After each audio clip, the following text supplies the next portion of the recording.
আমরা সংস্কারকে ভয় তো পাই না, আমরা সংস্কারকে স্বাগত দিই, তাই না?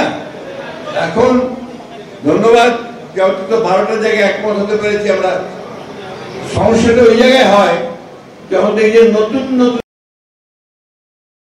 সেই চিন্তা করেছে আমাদের দেশ জাতি কেউ ঠিক পরিচিত নয়। এ ব্যাপারে আমি কমেন্ট করবো না, একটা কমেন্ট করতে চাই।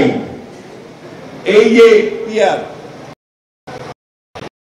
রিপ্রেজেন্টেশন বা বাংলা কি বলো, আনুপাতিক হারে প্রতিনিধি আপনার পার্লামেন্টের লোয়ার হাউসে, এটা আমাদের দেশের মানুষ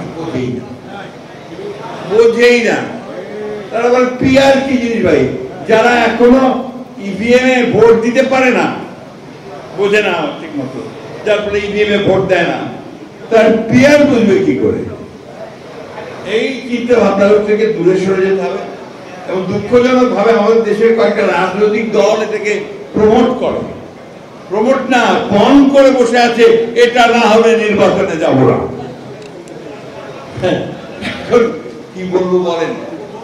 এই দেশের মানুষ অভ্যস্ত, সেই ভোটের ব্যবস্থা করেন, তার প্রতিনিধিত্বের ব্যবস্থা করেন, তার যে প্রতিনিধিত্ব থাকে, রিপ্রেজেন্টেশন থাকে, সেই পার্লামেন্টের নির্বাচনের ব্যবস্থা করেন, তাহলে এই সমস্যাগুলোর সমাধান হবে, না হলে হবে না।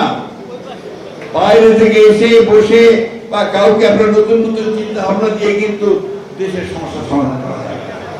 আমরা খুব পরিষ্কার করে বলতে চাই, আমরা চাই অবিলম্বে সংস্কারগুলো শেষ করুন, অবিলম্বে এই যে একটা আছে আপনার সনদ ঘোষণা, সেই সনদও ঘোষণা করুন।